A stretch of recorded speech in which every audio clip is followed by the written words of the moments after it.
Baik, bismillahirrahmanirrahim. Assalamualaikum warahmatullahi wabarakatuh. Waalaikumsalam warahmatullahi wabarakatuh. Baik, langsung saja ya, kita masih melanjutkan mata kuliah media SD lanjutan. Waalaikumsalam warahmatullahi wabarakatuh. Dan di pertemuan ke-9 ini kita akan membahas tentang produktivitas kerja dan kinerja ya. Sebelum kita melangkah lebih jauh, pertama-tama kita membahas ya manfaat pembelajaran untuk materi di sesi ini. Yang pertama, diharapkan mahasiswa mampu memahami definisi produktivitas kerja dan kinerja, menjelaskan elemen produktivitas kerja dan kinerja ya, memahami faktor-faktor produktivitas kerja dan kinerja, menguraikan langkah dan tujuan meningkatkan kinerja, menjelaskan jenis kinerja karyawan, mengurai indikator kinerja karyawan, dan dampak kinerja karyawan. Langsung saja, pertama-tama kita akan membahas tentang definisi produktivitas kerja. Ya, namun sebelum kita melangkah lebih jauh ya, kita akan membahas dulu mengenai produktivitas. Ya. Di sini ada beberapa pendapat ahli ya yang menerangkan tentang produktivitas. Yang pertama ada menurut Ramadan dan kawan-kawan ini 2017 ya. Yang pertama, produktivitas kerja merupakan suatu proses di mana sumber daya manusia dapat menghasilkan suatu keluaran dengan ukuran yang produktif. Nah, sementara pendapat lain ada Dahlan 2014 menerangkan bahwa produktivitas kerja merupakan hasil perbandingan peran serta tenaga kerja per satu waktu dengan hasil yang dicapai. Jadi menurut Dahlan di sini adanya perbandingan ya dalam waktu atau per satu waktu ya dengan hasil yang dicapai. Nah, itu menurut Dahlan. Selanjutnya ada menurut Sutrisno 2016 ya. Di sini dijelaskan bahwa mengungkapkan bahwa produktivitas kerja adalah rasio dari keseluruhan hasil kerja yang telah ditentukan untuk menghasilkan suatu produk dari tenaga kerja. Jadi adanya rasio dari keseluruhan hasil, jadi adanya kerja yang dilakukan untuk menghasilkan suatu produk dari tenaga kerja.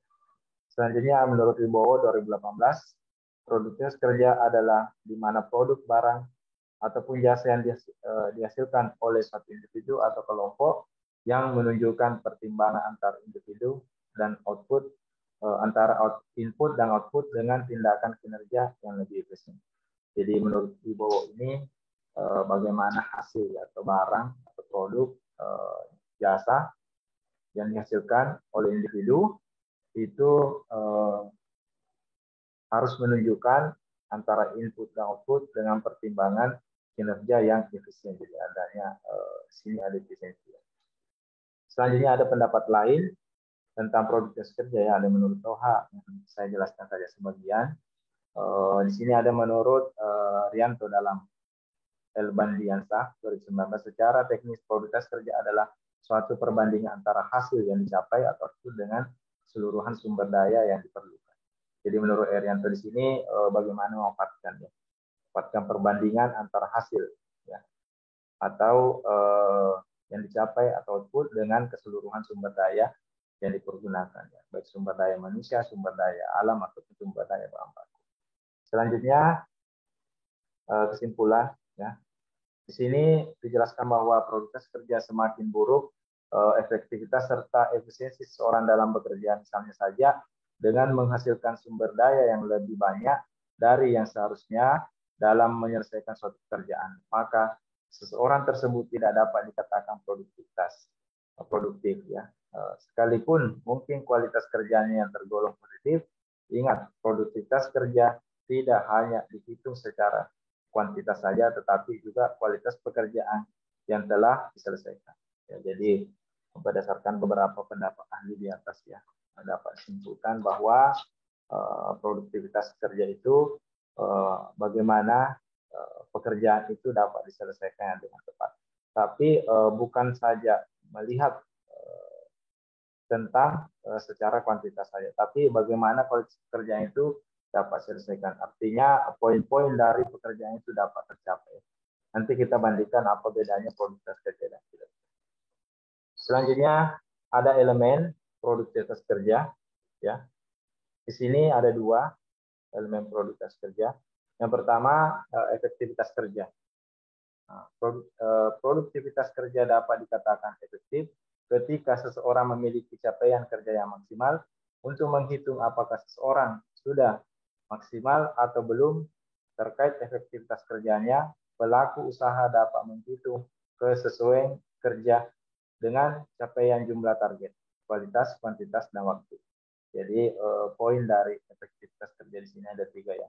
Bagaimana kualitas, kuantitas, dan waktu. Penghitungan ini tentunya baru dapat dilakukan jika target-target tersebut ditentukan dengan benar sebelum pekerjaan dimulai. Selanjutnya ada efisiensi waktu kerja.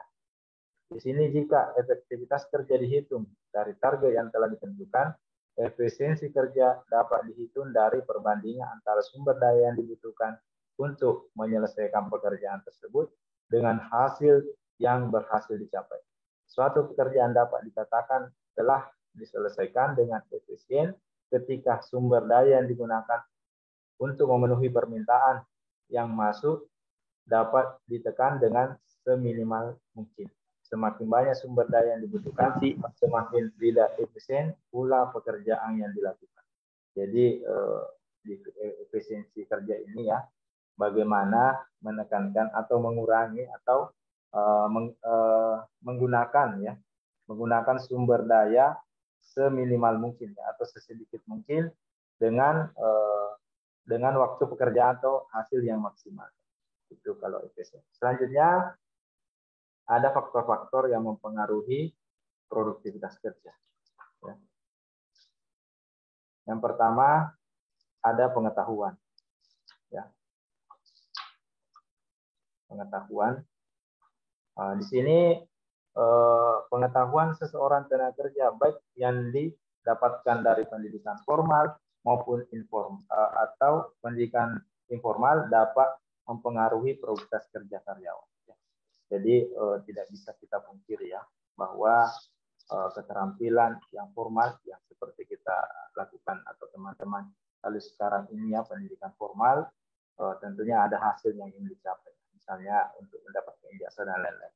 Nah, tentunya itu tidak bisa dipungkiri bahwa sangat mempengaruhi atau sangat berpengaruh bidang pendidikan tadi ya, pendidikan formal tadi untuk masa depan atau di bidang pekerjaan nanti. Nah, untuk pendidikan informal yang mungkin ada kegiatan-kegiatan lain di luar dari sekolah formal tadi. Yang kedua ada keterampilan.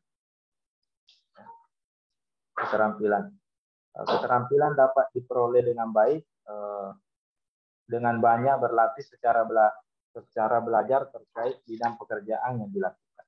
Jadi untuk keterampilan ini misalnya dalam dunia bisnis, keterampilan menjadi suatu yang sangat penting karena dapat mengaruhi produktivitas kerja yang dimiliki oleh seseorang, khususnya jika memperhatikan elemen efisiensi kerja. Jadi untuk keterampilan ini ya bisa dilatih, ya, bisa diasah, misalnya mengikuti kegiatan-kegiatan atau pelatihan. Selanjutnya ada kemampuan. Kemampuan dibentuk dari sejumlah kompetensi yang dimiliki oleh tenaga kerja. Jadi untuk kemampuan ini lagi-lagi faktor yang satu ini terkadang tidak merata antar satu tenaga kerja dengan tenaga kerja yang lain, sehingga dapat membuat produktivitas kerja juga menjadi berjarak. Jadi untuk kemampuan ini ya tentunya masing-masing individu juga berbeda ya. Nah, tentunya melalui juga proses dan waktu yang tidak sebentar. Selanjutnya ada sikap, ya. Jadi faktor yang mempengaruhi kinerja selanjutnya itu sikap. Sikap dibentuk dari pola kebiasaan yang dimiliki oleh setiap pegawai kerja. Mereka yang terbiasa menyelesaikan pekerjaan secara efektif dan efisien akan memiliki tingkat produktivitas kerja yang lebih tinggi dibanding tenaga kerja yang tidak terbiasa untuk bekerja secara efektif dan efisien. Faktor yang bisa dibilang yang paling sering ditemukan mempengaruhi produktivitas kerja seseorang di dunia bisnis, misalnya karyawan yang selalu tertarik untuk belajar hal-hal yang baru tidak akan segan untuk bertanya dan bereksperimen dengan pekerjaan yang diselesaikan. Jadi untuk sikap ini ya, nah, bagaimana seorang sebenarnya dituntut untuk misalnya terus mencoba atau terus belajar ya. Seperti misalnya ada hal-hal baru yang ingin dilakukan, ya silakan. Ya. Selanjutnya yang kelima, perilaku. Ya. Perilaku juga bukan merupakan faktor yang berdiri sendiri karena faktor ini dibangun pula dari faktor lain seperti sikap dan pola kebiasaan.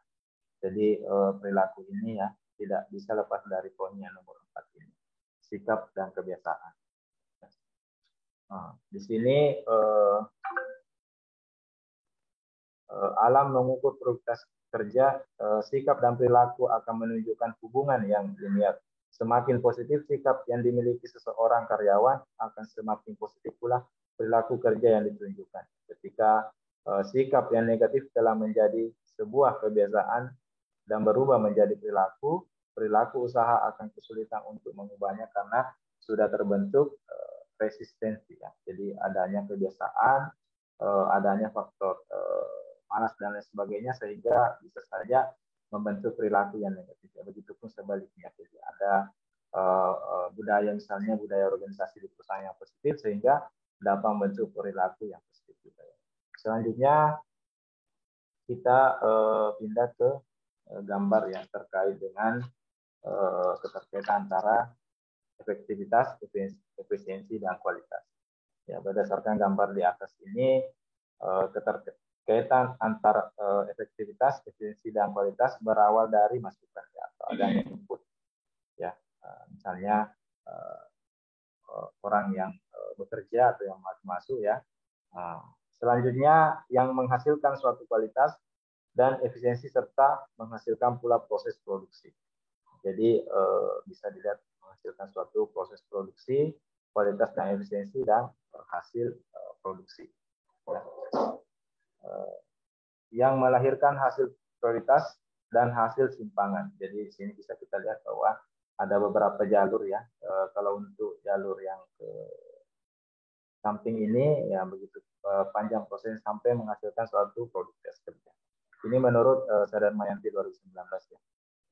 Selanjutnya kita membahas faktor-faktor yang menyebab merosotnya produktivitas kerja ya. Ini menurut Ensiklopedia Ekonomi dan Bisnis Manajemen 2010 ya. Yang pertama ada pemborosan sumber daya pada proses produksi maupun konsumsi ya. Misalnya terlalu banyak sumber daya baik sumber daya manusia misalkan ya. Saya kasih contoh misalnya penggunaan karyawan atau tenaga kerja dalam suatu bidang tertentu ya yang mungkin sebenarnya bisa dikurangi ya, itu dapat mengakibatkan pemborosan penggunaan atau penggajian ya karyawan tersebut ya. Selanjutnya kenaikan gaji dan upah yang tidak disertai peningkatan prestasi kerja karyawan. Jadi terkadang seorang karyawan itu menuntut untuk menaikkan gajinya, tapi tidak dibarengi ya dengan misalnya dengan keterampilan, dengan prestasi kerja ya yang ditunjukkan oleh terhadap perusahaan tersebut. Selanjutnya yang ketiga, kelambatan dan hambatan dalam proses produksi yang disebabkan mogoknya, kerusakan kelengkapan, kekurangan bahan baku, birokrasi dan lain-lain. Jadi ini juga biasa ada pemogokan, ada demo ya dan lain sebagainya, itu juga membuat merosotnya produktivitas kerja. Selanjutnya yang keempat, ekonomi biaya tinggi sebagai akibat dari ekspansi besar-besaran, prosedur dan administrasi yang bertele-tele, tingkat korupsi, metode kerja yang tidak efisien.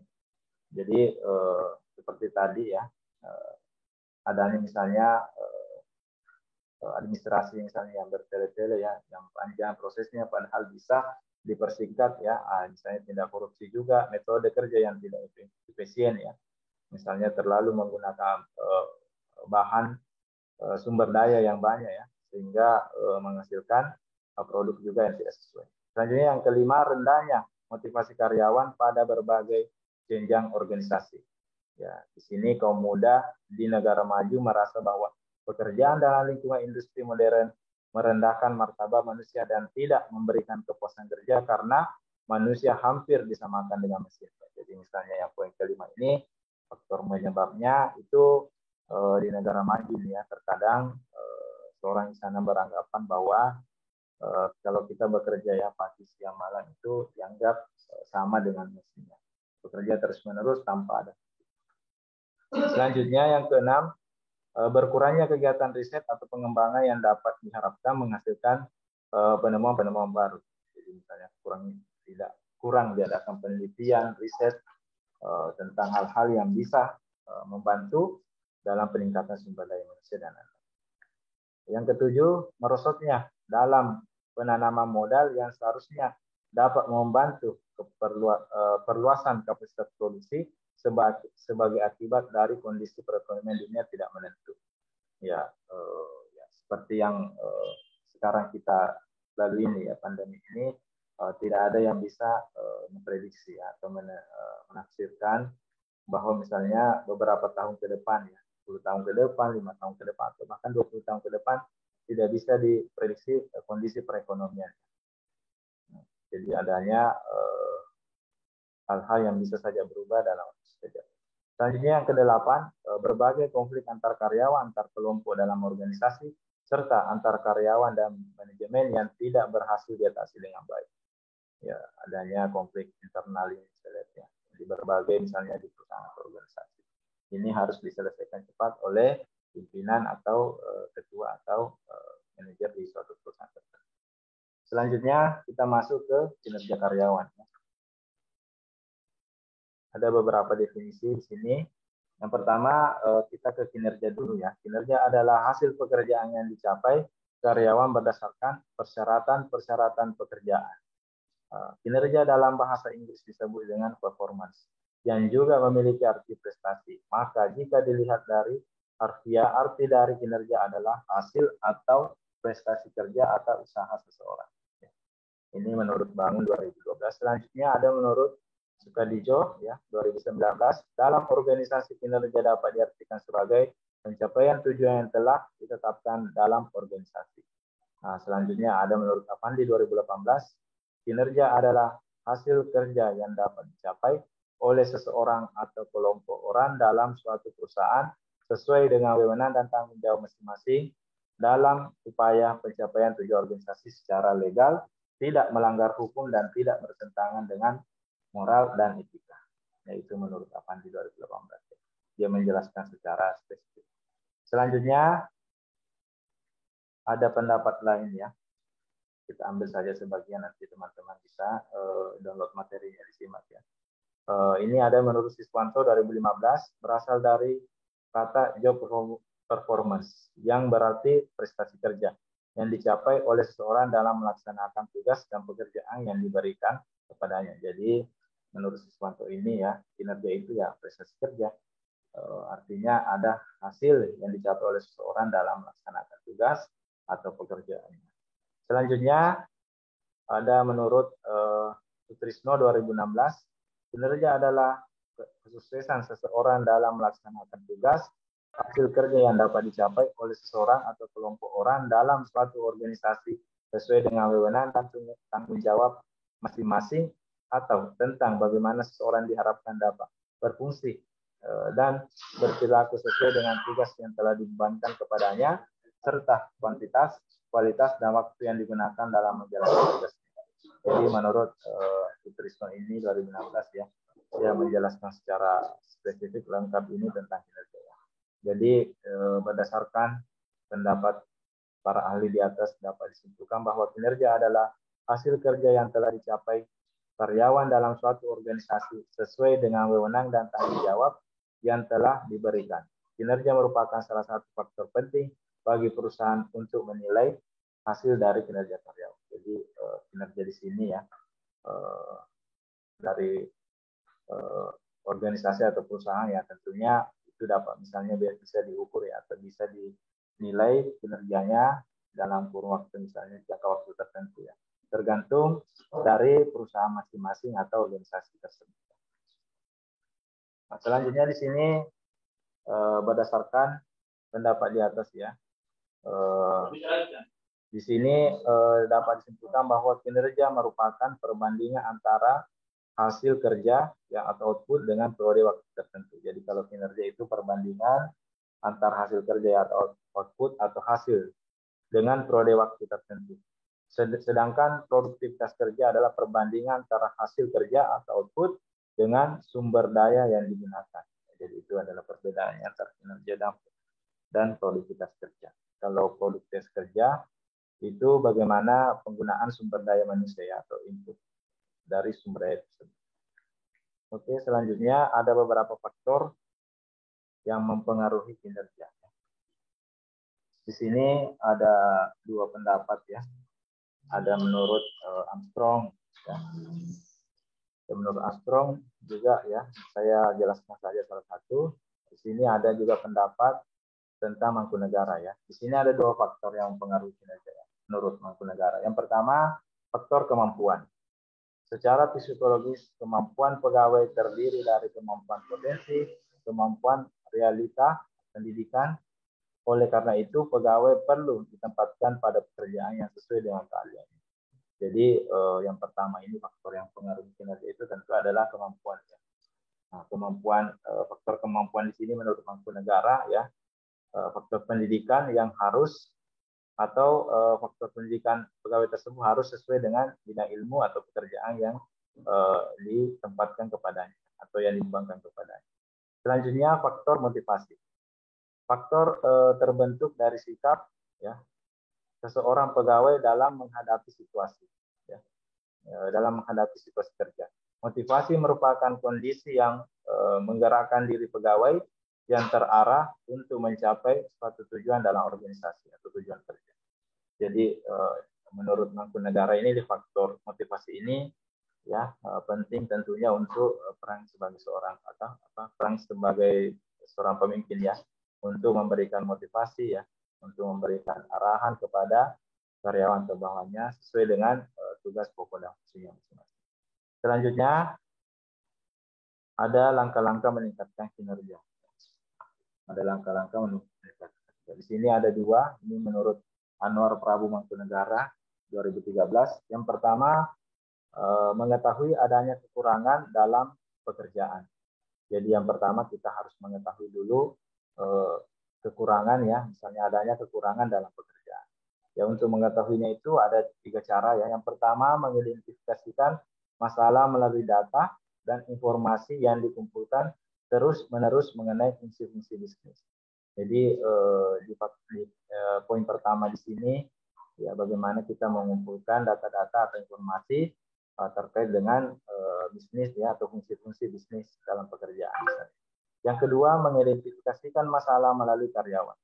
Jadi mengidentifikasikan atau menganalisis masalah yang misalnya yang melalui karyawan, apa sebenarnya yang menjadi permasalahan, menggali informasi dan lain sebagainya.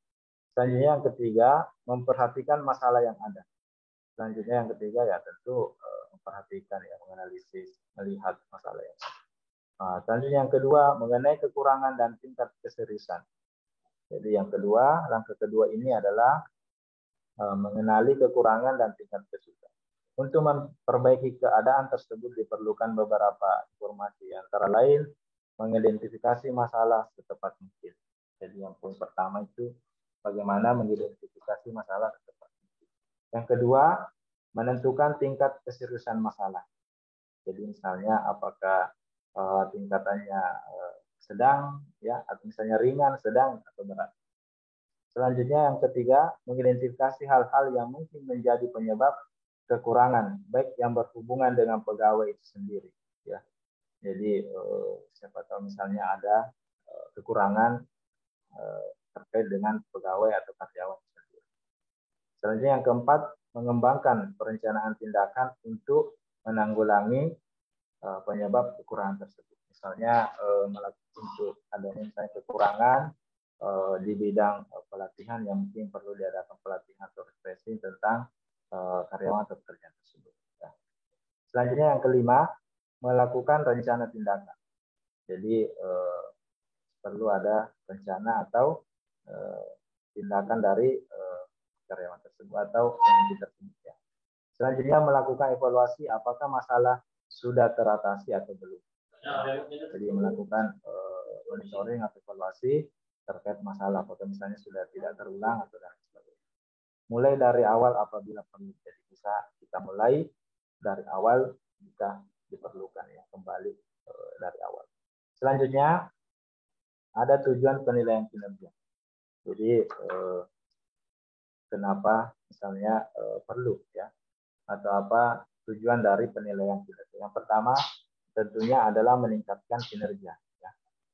Hasil penilaian kinerja memungkinkan manajer dan pegawai untuk mengambil tindakan yang berhubungan peningkatan kinerja. Jadi itu pentingnya peningkatan kinerja. Yang kedua, menyesuaikan kompetensi. Hasil penilaian kinerja membantu para pengambil keputusan untuk menentukan siapa saja yang berhak menerima kenaikan gaji atau sebaliknya. Jadi ini membantu pimpinan ya, misalnya untuk menaikkan gaji atau sebaliknya. Jadi bisa diukur dari kinerja. Ya, itu atau bisa dilihat dari menghitung kinerjanya seorang karyawan tersebut. Selanjutnya yang ketiga, keputusan penempatan. Hasil penilaian kinerja memberikan masukan tentang promosi, transfer, dan demosi bagi pegawai. Jadi bisa saja sebagai bentuk promosi jabatan ya kepada karyawan tersebut yang memiliki kinerja baik. Ya. Sebaliknya misalnya kinerjanya kurang baik ya bisa dilakukan demosi atau penurunan jabatan karyawan tersebut. Selanjutnya yang keempat, pengembangan atau pelatihan. Hasil penelitian kinerja membantu untuk mengevaluasi kebutuhan pelatihan pengembangan bagi pegawai agar kinerja mereka lebih optimal. Jadi kalau misalnya kurang ya silakan bisa dilakukan pelatihan atau pengembangan. Selanjutnya yang kelima, perencanaan dan pengembangan karir. Hasil penelitian kinerja memandu untuk menentukan jenis karir dan potensi karir yang dapat dicapai. Jadi misalnya kalau misalnya dia bagian misalnya pemasaran ya silakan kembangkan karir atau jabatannya di bidang pemasaran. Selanjutnya kesalahan desain pekerjaan dan ketidakakuratan informasi. Hasil penelitian kinerja membantu dalam menjelaskan apa saja kesalahan yang telah terjadi dalam manajemen SDM, terutama di bidang informasi pegawai, desain jabatan, serta informasi SDM lainnya. Jadi untuk mengetahui informasi, misalnya ada kekeliruan dalam atau keakuratan dalam informasi tersebut. Yang kedelapan, kesempatan yang sama. Ya, kesempatan yang sama. Misalnya hasil penilaian kinerja menunjukkan keputusan atau penempatan tidak diskriminatif karena setiap pegawai memiliki kesempatan yang sama. Jadi tidak ada yang misalnya pandangan bahwa ada yang diprioritaskan dan sebagainya. Semua pegawai memiliki kesempatan yang sama misalnya untuk promosi dan sebagainya. Yang kesembilan tentang eksternal.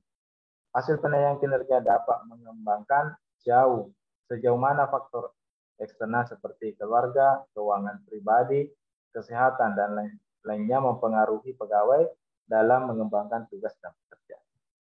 Yang terakhir adalah umpan balik atau feedback. Hasil penilaian kinerja memberikan umpan balik bagi kepentingan pegawai terutama Departemen SDM serta terkait dengan kepentingan pegawai sendiri. Jadi adanya umpan balik ya terutama misalnya di bidang atau di bagian sumber daya manusia di perusahaan tersebut. Ya. Selanjutnya ada tujuan penilaian kerja ya. Ini menurut Ibu nanti di mic saja ya karena sebentar kita tambah kelompok kita percepat sedikit. Selanjutnya ada jenis-jenis kinerja karyawan. Jenis-jenis kinerja karyawan. Nah, di sini saya ambil pendapat menurut Robbins ya 2017. Yang pertama ada pendekatan sikap. Pendekatan ini menyangkut penilaian terhadap sifat atau karakteristik individu. Jadi kinerja yang pertama itu bagaimana pendekatan sikap ya, yang berkaitan dengan sifat atau karakteristik individu tersebut. Yang kedua ada pendekatan perilaku. Ya, melihat bagaimana orang berperilaku kemampuan orang bertahan meningkatkan apabila penilaian kinerja didukung oleh tingkat perilaku kerjanya. Jadi kita harus melihat dari pendekatan perilaku. Jadi bagaimana perilaku seseorang ya berperilaku, misalnya kemauan untuk bertahan dan meningkatkan penilaian kinerja didukung dengan tingkat perilaku kerjanya. Ya. Selanjutnya yang ketiga, pendekatan hasil. Perilaku memfokuskan pada proses, pendekatan hasil memfokuskan pada proses atau hasil usaha seseorang atau yang diselesaikan individu. Jadi untuk pendekatan hasil ini dia fokus kepada hasil ya atau produk yang dicapai seorang individu tersebut. Selanjutnya yang keempat sini pengetakan kontingensi ya, atau pendekatan ini melalui selalu dicocokkan dengan situasi tertentu yang sering berkembang. Pendekatan sikap ini ketika harus membuat keputusan promosi untuk calon yang punya pekerjaan yang tidak sama. Jadi di pendekatan kontingensi ini ya, misalnya dalam melakukan keputusan promosi ya, bagaimana calon-calon itu bisa melakukan pekerjaan yang tidak sama. Jadi adanya perbedaan pekerjaan yang dilakukan di yang masing-masing calon yang berbeda. Selanjutnya ada indikator kinerja. Ya, di sini juga ada beberapa pendapat ya. Namun saya ambil pendapat Mundi ya dan kawan-kawan ini 2014. Yang pertama tentunya adalah kuantitas pekerjaan. Jadi kuantitas pekerjaan berhubungan dengan volume pekerjaan, kualitas kerja yang dihasilkan oleh pegawai dalam waktu tertentu. Jadi di sini ada yang hampir mirip ya, yang poin 1 dan poin 2. Di sini kuantitas pekerjaan dan kualitas pekerjaan. Ya. Jadi untuk kuantitas itu berhubungan dengan volume, ya, jumlah pekerjaan atau produktivitas kerja yang dihasilkan oleh pegawai dalam waktu tertentu. Jadi ada waktu tertentu yang telah ditentukan. Ya. Selanjutnya terkait dengan kualitas pekerjaan. Kualitas pekerjaan berhubungan dengan pertimbangan ketelitian, presisi, kerapian, kelengkapan dalam menangani tugas-tugas yang ada dalam organisasi. Jadi kalau kualitas pekerjaan itu bagaimana terkaitan antara ketelitian ya, ketelitian, kerapian dan lain sebagainya yang tentunya berkaitan dengan hasil tugas-tugas dalam organisasi. Selanjutnya yang ketiga ya, kemandirian. Kemandirian berkenaan dengan pertimbangan derajat kemampuan pegawai untuk bekerja dan mengembangkan tugas-tugas secara mandiri dengan meminimalisir bantuan orang lain. Kemandirian ini juga menggambarkan ke dalam komitmen yang dimiliki oleh pegawai. Jadi untuk kemandirian ini ya lebih mengarah kepada komitmen individu itu kepada organisasi. Ya misalnya selalu melakukan usaha sendiri ya, tentunya yang sesuai dengan prosedur atau standar yang telah ditentukan. Yang keempat, inisiatif. Inisiatif berkenaan dengan pertimbangan kemandirian, fleksibilitas berpikir dan kesediaan untuk menerima tanggung jawab. Jadi inisiatif ini ya, misalnya ada pendapat atau ketentuan yang harus diambil keputusan oleh sendiri atau individu tersebut. Yang kelima, adaptabilitas. Ya, ini berkenaan dengan kemampuan untuk beradaptasi, mempertimbangkan kemampuan untuk bereaksi terhadap perubahan kebutuhan dan kondisi. Jadi bagaimana seorang ditentukan untuk beradaptasi. Misalnya ada perubahan kepemimpinan ya, perubahan politik dalam suatu organisasi, dia itu untuk beradaptasi atau mengikuti kondisi-kondisi yang ada. Yang keenam, kerjasama. Kerjasama berkaitan dengan pertimbangan kemampuan untuk bekerja sama dengan orang lain. Apakah sudah sesuai yang mencakup lembur dengan sepenuh hati. Ya. Misalnya jika ada diadakan kerjaan lembur, ya silakan dilakukan misalnya dengan sepenuh hati. Selanjutnya ada dampak kinerja karyawan. Jadi dampak kinerja karyawan ini tentunya dampak yang baik bagi perusahaan. Yang pertama, organisasi tentunya akan berkembang dengan pesat. Ya, misalnya dengan diadakannya kinerja yang baik dalam suatu organisasi atau perusahaan, ya diharapkan dapat memiliki perkembangan jauh dari tahun sebelumnya ya. Yang kedua, organisasi akan memperoleh target yang telah direncanakan dengan tepat sasaran. Jadi misalnya ada visi misi yang ingin atau yang dicapai dalam kurun waktu tertentu. Misalnya dalam kurun waktu 5 tahun ke depan, ya 10 tahun ke depan, atau bahkan 25 tahun ke depan. Yang ketiga, bisa mengurangi risiko-risiko yang akan terjadi dalam organisasi. Jadi dampak baik dari kinerja ini ya tentunya dapat mengurangi risiko-risiko ya. Baik misalnya ancaman eksternal atau ancaman internal di dalam perusahaan atau organisasi. Yang keempat, karyawan dalam organisasi tersebut akan semakin solid, kompak karena bekerja dengan sungguh-sungguh untuk mencapai target yang telah ditetapkan oleh organisasi. Jadi adanya keseriusan ya, adanya kesungguhan bagi karyawan untuk mencapai target organisasi. Yang kelima, perusahaan di mata publik menjadi baik dan disegani oleh pesaingnya dalam usaha yang sejenis.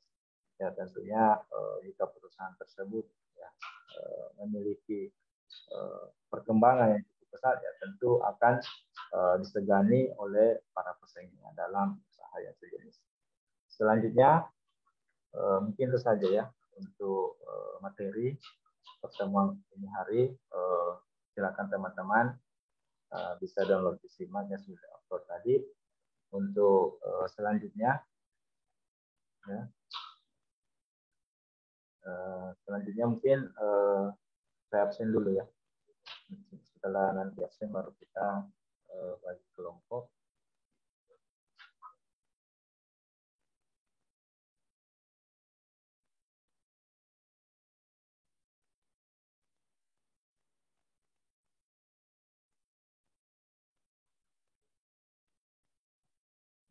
Saya buka dulu karena tadi ini jaringan ya.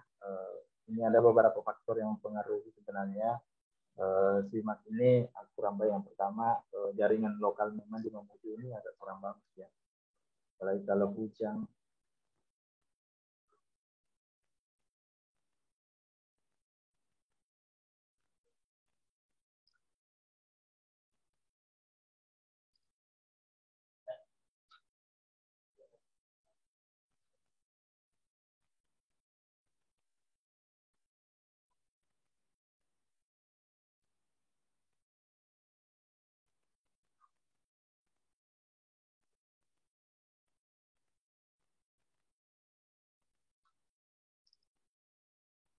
Untuk kelas A ini saya sudah bagi ya.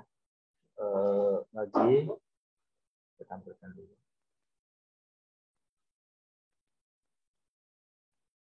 Nah, jadi untuk kelas A ini ya, untuk materi kelompok 1 atau judul makalahnya. Jadi makalahnya ini nanti tidak usah di print ya atau dicetak. Nanti filenya saja dikirim ke email saya, yang nanti saya kirim ke emailnya.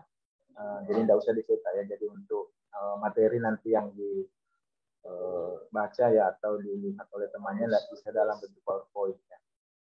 Bisa nanti dikirim 1 hari sebelum presentasi ya.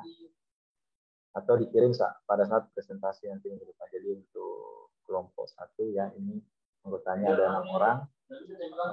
Saya sudah tentukan memang pembahasan materinya atau indikator-indikator yang akan dibahas dalam makalah tersebut ya, supaya tidak melenceng jauh dari permasalahan kita ya, atau pokok materi kita. Ya.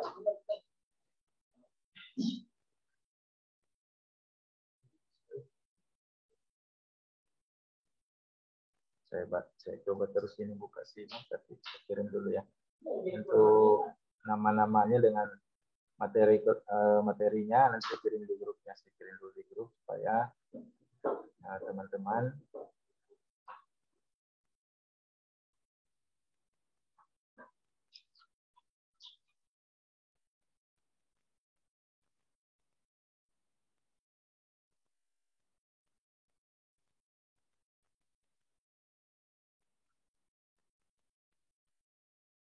Oke, mungkin ada yang mau ditanyakan tadi mengenai materinya. Saya buka terus ini simak, tapi nampaknya nanti saya absen saja secara manual.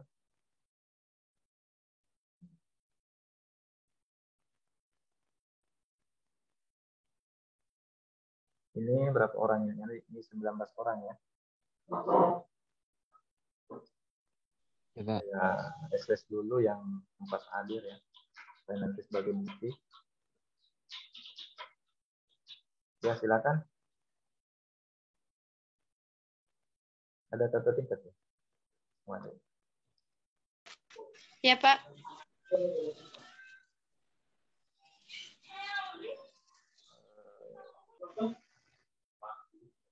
Ini agak kurang bagus jaringannya, tidak bisa lagi terbuka. Tadi pagi bagus, sempat bagus ya. Cuma jaringan ini yang muncul ya.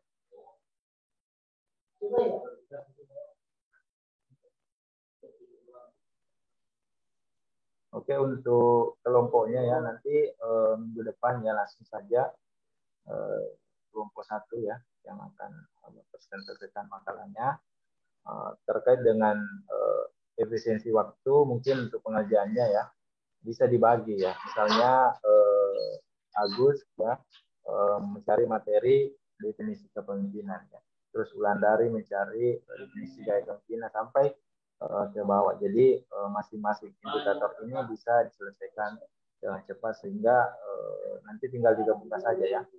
Saya kira untuk poin-poin atau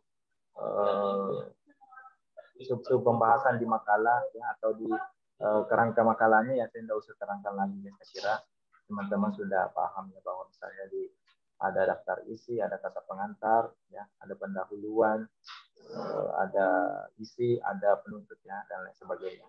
Tentunya itu sudah biasa dilakukan oleh teman-teman. Jadi saya tidak usah jelaskan itu. Terus nanti kalau ada kendala ya terkait misalnya dengan materinya mungkin ya, nanti bisa sharing dengan saya. Saya juga sudah siapkan materi ini. Kalau kesulitan untuk mendapatkan misalnya materinya. Contoh misalnya kesulitan mengenai intelektual capital ya, nanti bisa hubungi saya. Ya. Misalnya saya kira banyak ya, bisa nanti materinya ini bisa ambil saja di skripsi atau tesis. Saya kira banyak yang meneliti tentang itu saja itu anunya. Dan saya harapkan juga untuk materinya ini diusahakan diambil menurut pendapat ahli ya. Jadi usahakan yang pendapat ahli, jangan yang tidak jelas sumbernya misalnya dari mana. Jadi misalnya menurut contohkan misalnya menurut Mangkunegara kah atau menurut Avandi dan lain-lain ya. Saya kira banyak ini ya, saya sudah cari-cari ini banyak sekali materinya. Nanti bisa dipadukan. Bisa juga ditambahkannya kalau teman-teman misalnya ada yang belum masuk di sini bisa ditambahkan. Ya. Jadi sekali lagi makalahnya tidak usah di-print ya, PowerPoint juga nanti tidak usah di-print. Cukup dikirim atau ditampilkan saja ya PowerPoint-nya nanti pada saat presentasi ya. Untuk model presentasinya nanti kita diskusikan kembali apakah mau tatap muka atau tidak. Nah, nanti tentunya memiliki kelebihan dan kelemahan masing-masing ya. Oke. Ada yang mau ditanyakan? Ini, Pak, itu tugasnya dibuat makalah, Pak. Iya. Iya, bentuk makalah ya, Sobat. Jadi tugasnya dibuat bentuk makalah. Nanti pada saat mau presentase ya, misalnya hari Senin depan, hari Minggu minimal ya, maksimal hari Minggu sudah dikirim ke saya PowerPoint-nya sama makalahnya ya. Jadi dikirim saja, tidak usah dicetak. Ya, jadi makalahnya PowerPoint-nya tidak usah dicetak. Filenya saja dikirim. Terus untuk kelompok lain juga ya, kayak ini kan untuk yang tampil minggu depan ini kelompok 1 ya. Jadi saya harapkan juga untuk kelompok 2 sampai dengan kelompok 5 diharapkan sudah mengirim juga materinya minggu depan ya. Jadi begitu nanti pada saat waktunya, jadi tidak baku tunjuk lagi bahwa siapa yang kerjain siapa kerjain ya. Bahkan kemarin ada yang curhat sama saya, Pak. Itu temanku Pak, tidak begini-begini ya. Itu untuk mengantisipasi ya. Jadi siapkan memang sebelum waktunya supaya nanti pada saat diskusi ya tinggal menampilkan saja. Oke? Masih ada yang mau ditanyakan Pak? Ini kenapa banyak ini yang tidak hadir ya? Ini hanya 19 orang kita. Padahal kita sudah zoom in.